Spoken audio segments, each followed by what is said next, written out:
Morning, everyone. I'm just so excited to see all of you here. I'm glad everybody came. We tried to get the word out, and I think you're in for a treat. There's been a lot of hard work that's gone into this facilities task force report. We appreciate everyone who's contributed to that. I think we'll get an opportunity to introduce the major contributors in a little bit. But I did want to call the meeting to order. I wanted to let everyone know that the meeting is being recorded, but it is not being broadcast live. It will be available later on our website if folks want to look at that. So, all right, with that, we'll open with the Pledge of Allegiance. I pledge allegiance to the flag of the United States of America and to the republic for which it stands, one nation, under God, indivisible, with liberty and justice for all. Just a reminder to silence your cell phones. Meeting documents are available for review. Carol's here if you need a listening device. And with that, we will launch into regular business with the Facilities Task Force briefing. Keith. Good morning. Keith Severson, 5205 South Sawgrass. It's first my pleasure to be here. And before I get started, I do want to just quickly extend our appreciation on behalf of the Commission for really creating an open forum to allow this dialogue to have. So sometimes it takes a little risk to ask some questions, but you should be commended for the process. So I do want to thank you for that on behalf of the group. We've got a couple of items for you. We'll be going through a PowerPoint that will identify really the process, key undertakings and findings, as well as some final recommendations, and go through that. In addition, I believe you've been provided with an executive summary of that same report. So with that, I'll just go ahead and get started. In addition, as we go through there, if you have any questions, please stop me online and we can have a dialogue at that time as well. Okay, the task force background really just started and was comprised of area business and accounting professionals, and we were asked to analyze data and provide recommendations for future steps the county may take when dealing with upcoming capital projects.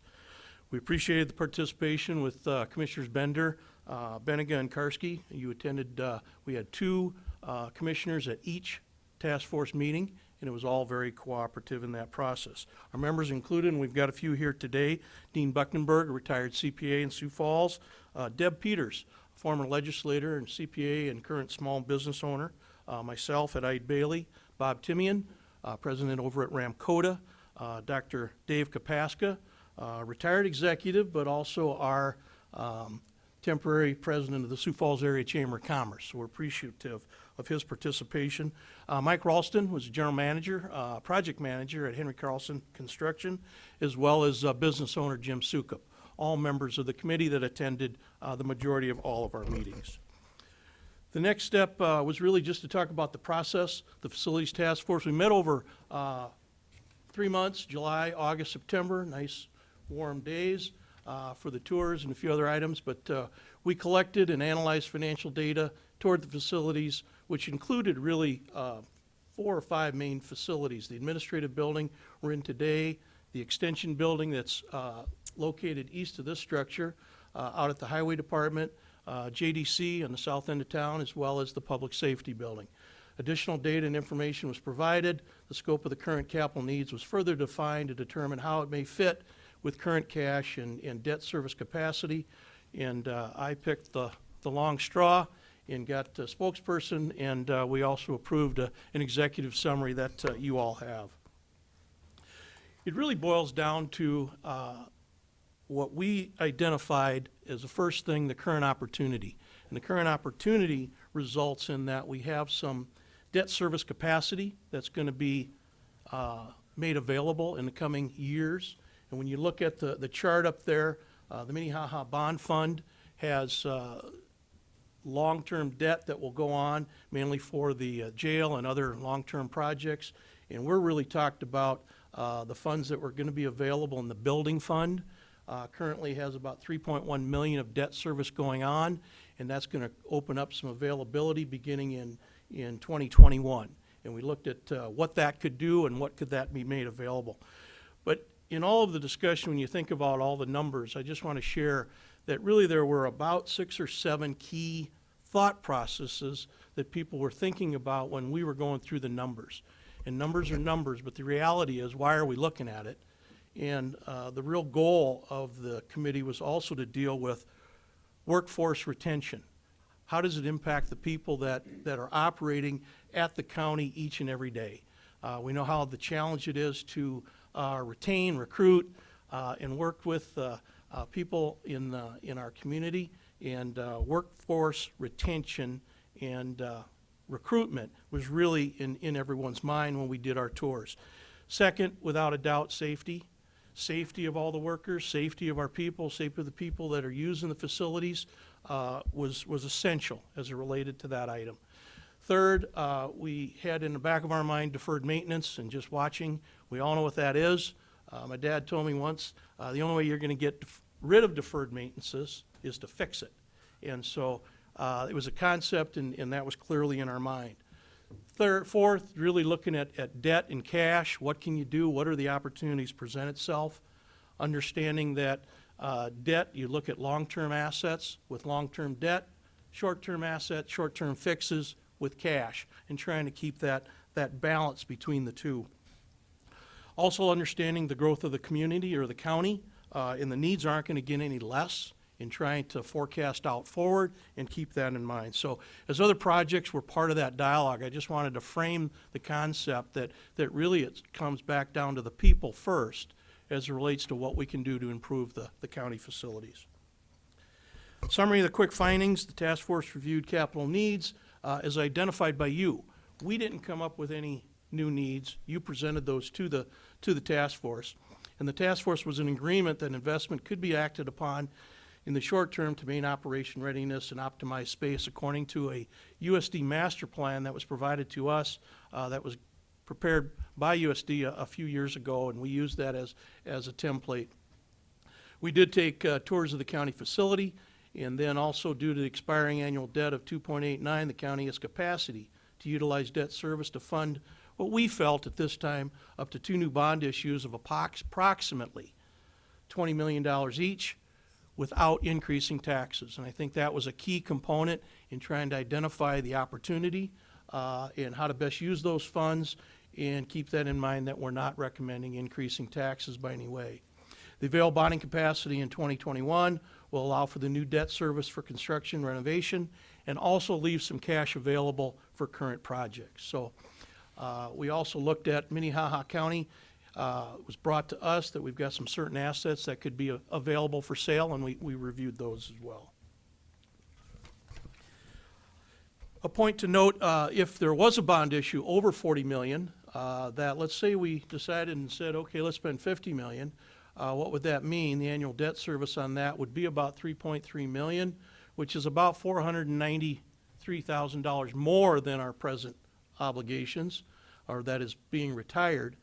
And the fact that that would raise property taxes about $4.33 per $100,000 for a homeowner puts that in perspective. So for every $10 million over and above the 40, we'd be looking at about $4 per 100. However, that's not what we're recommending at this time, but just wanted to make that information available to you. With the current bond rating of AA1, it appears that we've been advised that we could look at an interest rate somewhere between 2% and 3%, which historically, I think that's fairly reasonable. If we wanted to make a bet, it'd probably be a bigger upside than a downside. So again, that provides an opportunity for the timing. The county anticipated growth will result in increased service needs. As a result of the USD master plan, we'll optimize space for really about the next 13 years. One of the conversations we had as it related to the admin building is looking out long-term. What's you going to do with this? As you look at potentially a new building, when would that potentially be? They look at it's going to be somewhere between 13 to 15 years down the road. However, there is going to be increased demand for services housed in this building, and so steps will likely need to be taken in early 2032. The Metro communication expansion, we understand, will likely start next summer. And in addition, obviously, there's always going to be another project list that will continue to grow. One of the first things we looked at was really establishing and defining the project scope and trying to establish a little priority. And when we first looked at some of the initial numbers, they were a little higher than this. And we emphasized the fact that it was important to really define the scope.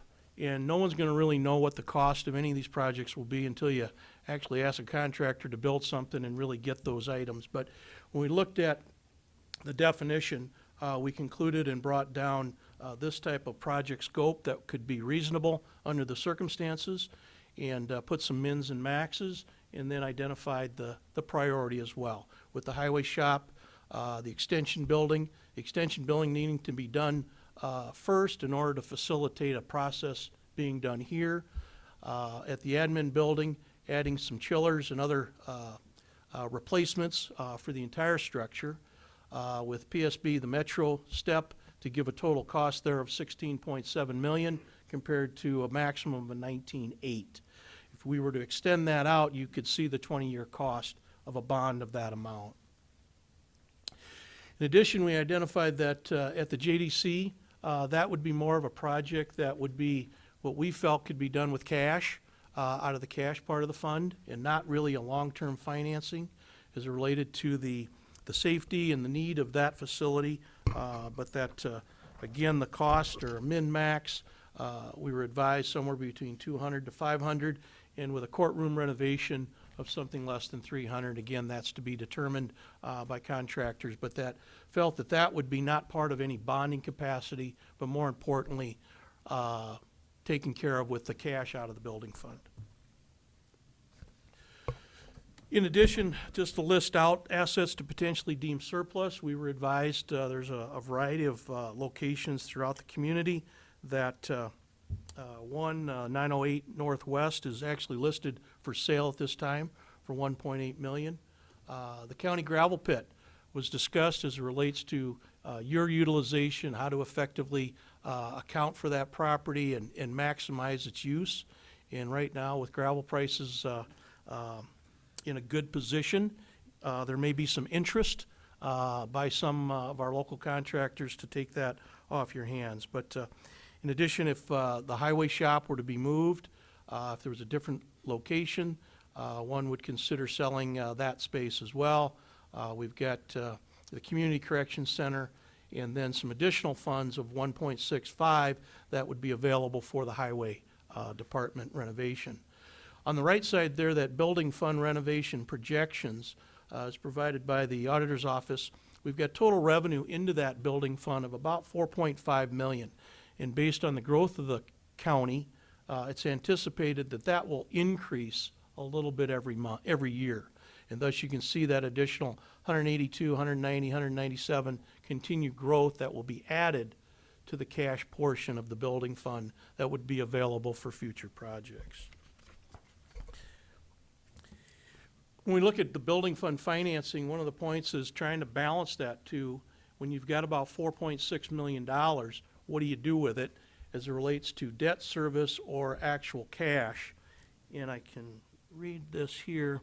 Our current cash projects on the left side there, upper left, is approximately $1.3 million, which is used for current cash projects, and our existing debt is $3,127,000. And so the tax rate for the building fund is approximately $28.40 per 100,000. If you were to look at that in the future in 2021, what would happen to that breakout between cash projects and debt service? The 226 will remain constant for some time. I believe that goes till about 2025. But that if you were to consider a $10 million bond, you would use an additional $676,000 for debt service and still have 3.6 available for cash. On a $20 million bond, the one in the middle, you'd be at 1346 with still about $3 million available for cash projects, and you can see how that slides over. If you look at this 20, one of the items we've looked at is a percentage of the building fund made available for both cash and debt service, and trying to take a balance of that, really in that vicinity, 2/3, 1/3. If you're looking for long-term projects, you would consider using 2/3 of the funds or up to 2/3 of the funds for long-term projects, but retaining about 1/3 for cash projects, which also then will increase over time due to the increase in the building fund. So that number will slightly go up, trying to maximize the debt service today at the lower interest rates. But here you would see you'd still have about 66% available for cash projects at a 20 bond issue, where over here at a $40 million bond issue, initially you'd only have about 36% left. But again, that's going to stay in that 2/3, 1/3 ratio.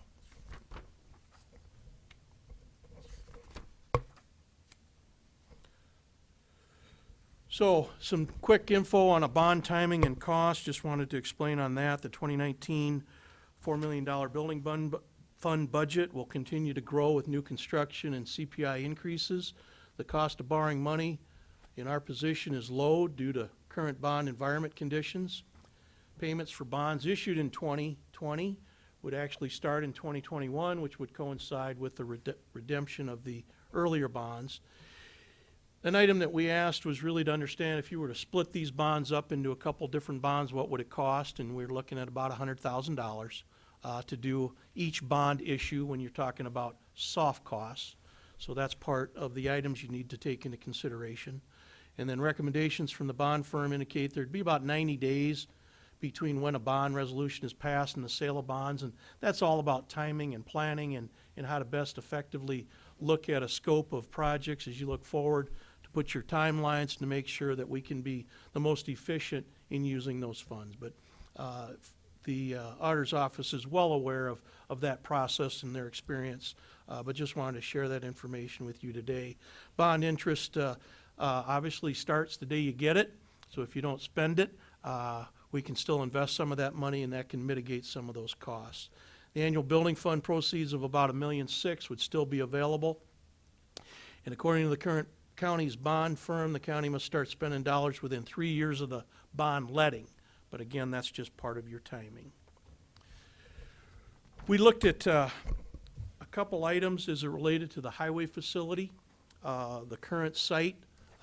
We toured that, and from the USD master plan, they provided really kind of narrowed things down to 2 locations for the highway facility renovation. One would be the existing site that you have, as well as an expansion or a movement over to Foundation Park.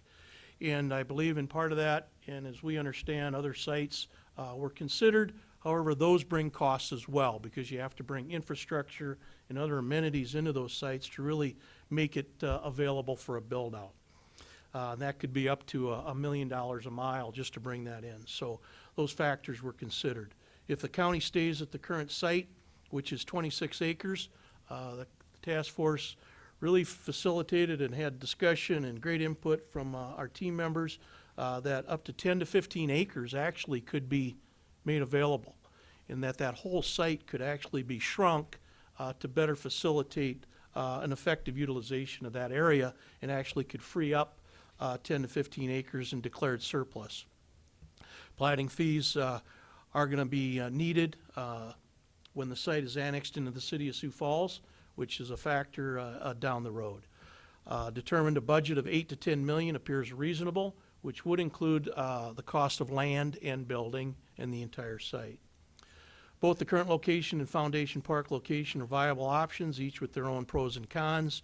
Obviously, with the final decision up to you, and we've listed out a few of those pros and cons on the next page. The current site pros: land as we know it would not have to be acquired, as enough space exists. The current site to construct a new facility while maintaining the highway operations. Approximately 10 to 15 acres would be declared surplus. The current site works from operational standpoint, and excess land could be declared surplus. Some of the current building could still be utilized for excess storage and integrated into the site. However, uncertainty exists how that would really work. So that's part of the design phase of that. Current site cons, as we looked at it, as the city of Sioux Falls continues to grow, the highway department will become surrounded by additional development and could make an increase in travel time and accessibility and just the congestion as you see in that space up there. And Obviously, operations would be impacted during any major renovation. It's nice to move into a new space versus trying to remodel or move things around. And potential exists, we understand that the city of Sioux Falls could extend Lewis Avenue. And for those that understand that location, that would go right down the middle of the property. And so that could cause some challenges as well. And so that would actually split the current site should that occur. The Foundation Park Highway Facility, some of the pros and cons there. Data referenced in the USD Master Plan states an ideal location for the Highway Department would be located in the vicinity of Crooks due to its geographically central location to county highways. Makes sense. Consolidation of the operations would eliminate a Colton location that you have now, and so that we could eliminate that space and bring everybody together. The interstate access obviously is right there. I-90 and 29, we all know where it's located, and allows for an easier transition with construction not being interrupting operations at the current highway site. Some site cons: the current highway site would need to be sold, which could take some time and identified. You also have a cemetery up there, which I don't think can be sold, but would need to be dealt with. That could take a little time to bring those dollars in. And cost for land acquisition must be considered in relation to the proceeds. But you appear to look at if you could liquidate the one for something close to the cost of the new, the efficiencies and long-term play could provide a break even and really a surplus on that opportunity should a move be considered. So some really good pros and cons on that as well. Moving on to the JDC, just wanted to share the thoughts there. The Sally Port has been estimated by an architect and included a fence option and completely enclosed option. That would be up for you to decide. However, it's a very important component of that facility out there, and it's secure entryway that consists of a series of gates and doors for the public to understand that it's really for a safer and more private transfer of our juveniles detained at the facility. Inclusion of a Sally Port reduces flight risk when transferring juveniles in and out of the vehicles. And an enclosed Sally Port would protect the identity of the juveniles, which again was a major consideration for that as we talk about the safety of the constituents of the people that use that facility. The courtroom renovation, again, if you've been there, we had the tour. It's a little tight. The renovations will be determined by a study. Don't really know the full cost. I think the high number there is pretty high, and so could be deemed to be more than adequate. And so courtroom renovation costs will be able to be more accurately determined as we get a contractor in there and go through those steps. Any questions? Well, we're quick and go. I'll quick get to our recommendations and really bring this to a close. But the final task force recommendations are, as you see up on the bullets, the tours of the county facilities and review of financial documents indicate an immediate need to address facilities, including the highway department, the admin building, extension building, and the JDC. Now, we do believe is a proper time to bond, as the cost of borrowing money is historically low. These needs could be fully addressed with approximately a $20 million bond issue, with the exception of the JDC renovation, which we believe should just be paid for out of cash. The chiller replacement could be included with an admin expansion here, or renovation, excuse me. So that's included in the long-term project to manage this facility over the next years. The building and renovation projects could move forward simultaneously in 2020, and belief that any delays could increase due to the cost of inflation for construction and remodeling, 3 to 5%. Bond letting should be timed as close to groundbreaking as we understand, and the county should look at the next 5 to 7 years and really identify what next projects are on that list to potentially effectively utilize that other available funds on that bond issue and still not increase the tax burden to the taxpayers in looking at those two. The pros and cons have been listed for keeping the highway facility for you to consider, as well as relocating to Foundation Park. The list for both sites for your consideration. The other item, note that cash from the sale of surplus assets actually should be utilized to fund additional cash projects and not to reduce the bond. Again, trying to leverage that balance, long-term asset, long-term debt, and if there's surplus cash, that would just fund those cash projects. Land that could be declared surplus and sold includes the county gravel pit and the community correction center. Price for gravel has more than doubled in the last year, creating increased interest in a potential sale. Land owned by the county and alongside Interstate 90 up at our new interchange up there on 402. Actually, recommendation is to kind of hold on to that and just see what happens. Potentially as that value in that area will appreciate over time. When you think of these renovations, whether on this facility or others, any FF&E costs really would be paid with cash or out of operational budgets and would not be used to fund bond, would not be funded by the bond. So FF&E for the administration building and extension building are estimated to cost between $475,000 to $550,000. Recommend that the county could utilize 60 to 70%, again my 2/3, 1/3 summary of the 2021 building fund cash that becomes available to finance first and second bond issues, funding a combined amount of up to $40 million. Second bond issue would decrease available cash, as I noted earlier, but it would not exceed that 2/3, 1/3 ratio.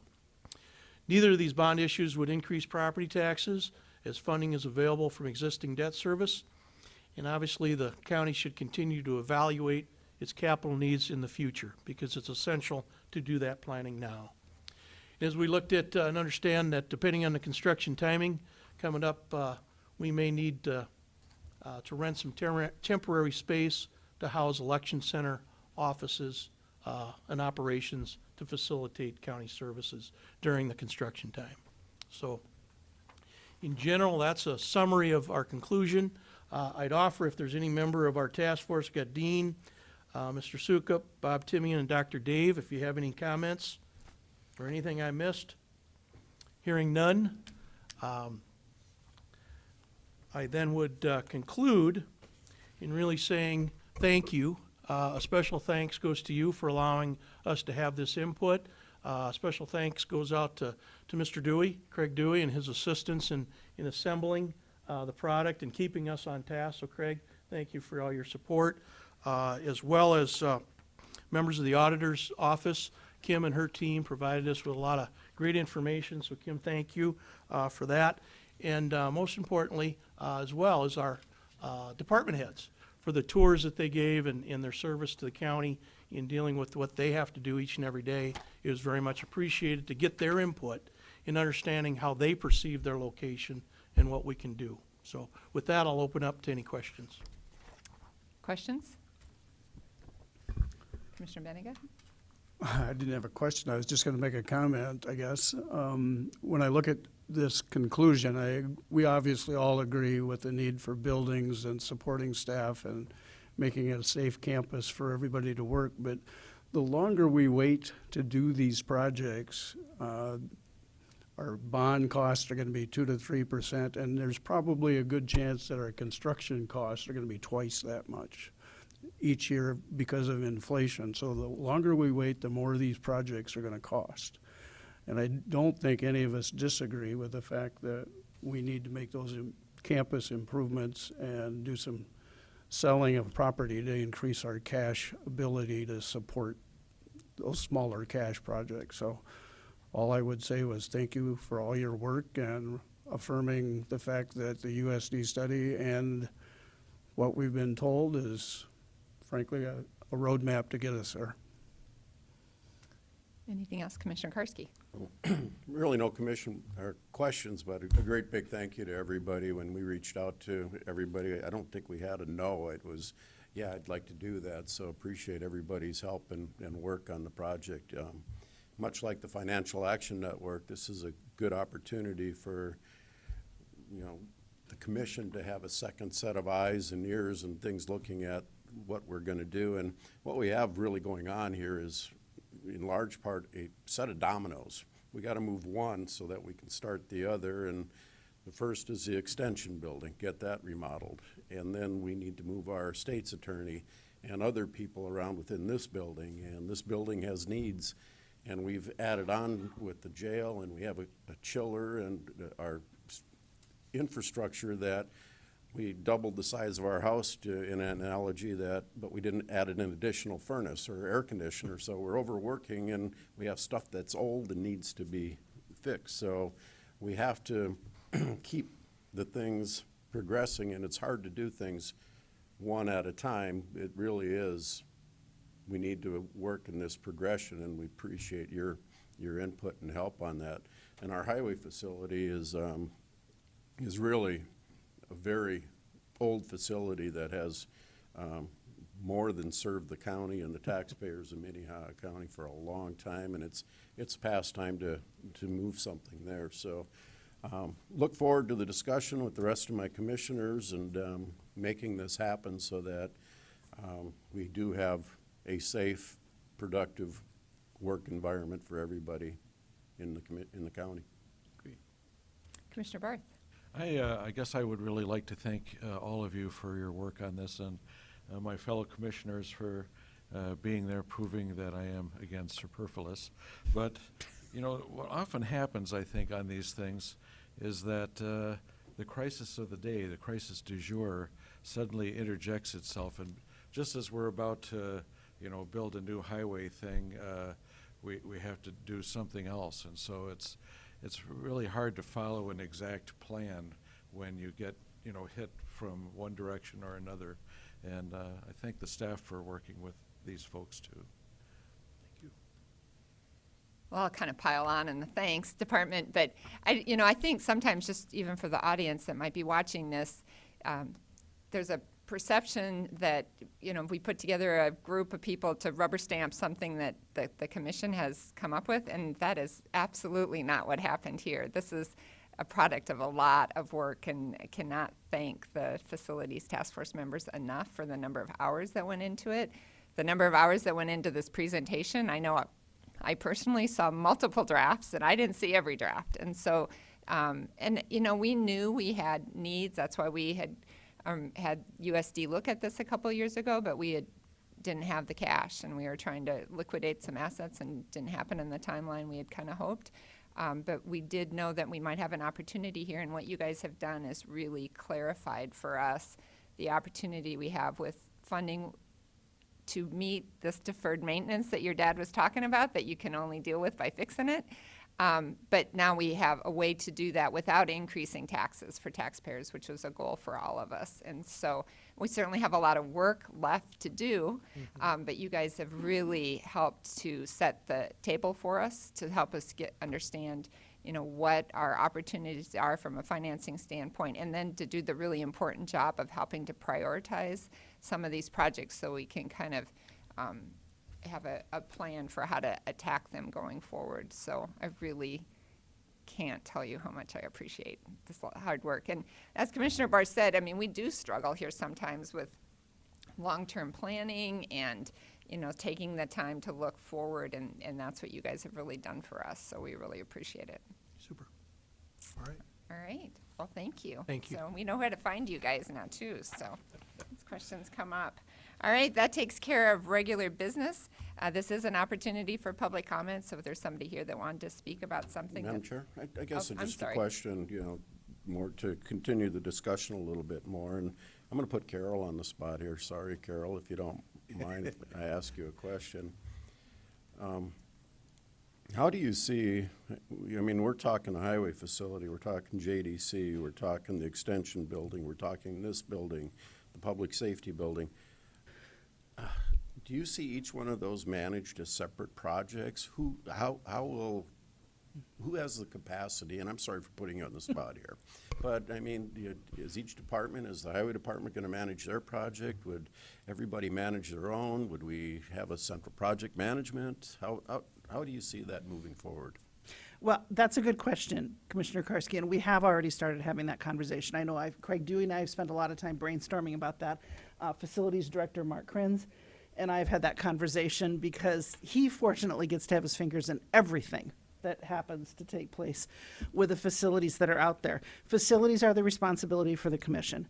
And so there will be some broad-based work that needs to go through on there. Commissioner Bender and I have had some conversations, and we'll be continuing to have some conversations about how we would umbrella that.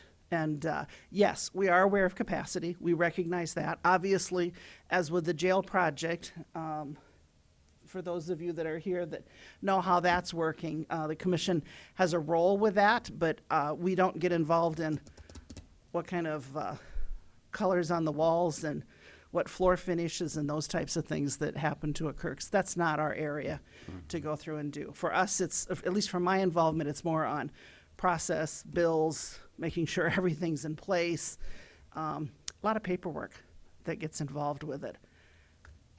And I would just chime in. I mean, we will have a lot more conversation about this, and I will say that Commissioner Heiberger really wanted to be here today and felt, was very disappointed she wasn't able to be here, and so we want to make sure we can include her in those discussions.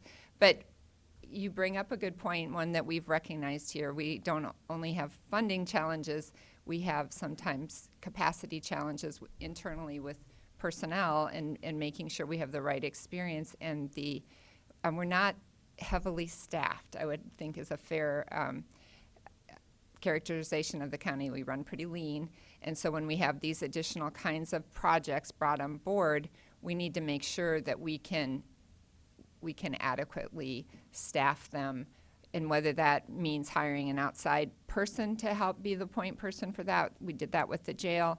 That worked, I think, exceedingly well for us.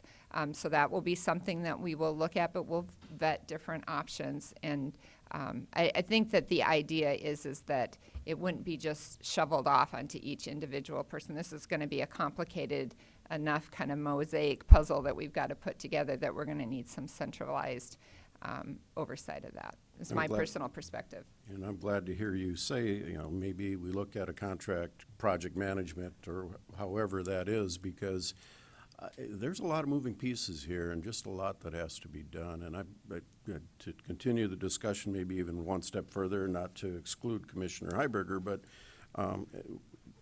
what's our thoughts to timing for the rest of this? As far as looking at bonding and that type of thing. Have we had any discussion on moving the ball a little bit on when are we going to decide that we're going to move forward, or how are we going to decide? What's the process for doing that? Once again, I don't want to exclude Commissioner Heiberger from these conversations, but I think that the task force has laid out for us that the sooner the better. I think that our staff would tell us, who have been living in cramped and outdated sites, the sooner the better. And so I think that that would be my goal. The sooner the better, to not let this, collect dust on somebody's shelf somewhere, but to start taking steps pretty quickly. And whether that is, put together a couple of groups who could put meat on the bones as to what kind of, make some of the decisions, site for the highway department, and what kind of facility, so that we could figure out how much money we would need to bond for sure, so we could get some specific numbers on things. And then, look to putting together the bond with the auditor's office. I think all of those things are things that are going to be first quarter 2020 goals. That would be my way of looking at it. Thank you. I was hoping that I would hear that first quarter of next year would be the time to make that happen, so appreciate it. I didn't mean to hijack it, but I think that is kind of what we are thinking, and that it seems to be, that's what I interpreted as the direction from the facilities task force. So I recognize that there's a lot of work to do, but you guys really have helped us move that forward so that we are in a position that we can make that a high priority. I know the administrative office, Carol and Craig, that's a very high priority, and they've already been thinking about adjusting their schedules and their workload so that they have capacity to work with how, whatever, if we go with the project manager or how we choose to structure that, so that they have capacity as well to provide some back office support. And Auditor's office are always great to work with on these things, so I know they'll be available as well. Any other comments, questions? I didn't mean to jump to public comment too quickly. This is something I'm very interested in, and I, Well, kind you've of put a lot of work pushed in the it. We idea of the appreciate it. Facilities Task Force, and, we had the USD master plan, and they came forward to us, and they said, we're good for 15 years. Well, now we're good for 13 years. We need to, Right. we need And to that keep was, the that was momentum. that was a funding issue, and so now we recognize we have funding available, so that takes away another barrier. So. Yep. Anything else? I would just say that I agree with all the comments that were made, and I would highly recommend that because of the expertise that we experienced in building the jail and bringing it in on time, under budget, is probably a roadmap that I would strongly favor. Thank you. Madam Chair, I think we should work sooner than next year, and at least have a list of our priorities and try to differentiate between JDC, highway, whatever, and pick which project we're going to hit first and what kind of monies we can put towards it. Okay. Well, thank you. I think we intend to bring up a plan forward in the next few weeks to talk about that. Great. And make sure that Commissioner Heiberger has an opportunity to participate. Okay. All right, now public comment. Anybody here dying to get up to the podium? All right. There's no public comment. I'd entertain a motion to recess the Minnehaha County Commission as So we do. moved. Second. Motion and a second. All in favor? Aye. Any opposed? Motion passes unanimously. We will reconvene in executive session about 10:30, a little bit before maybe. Okay, thank you. Thank you.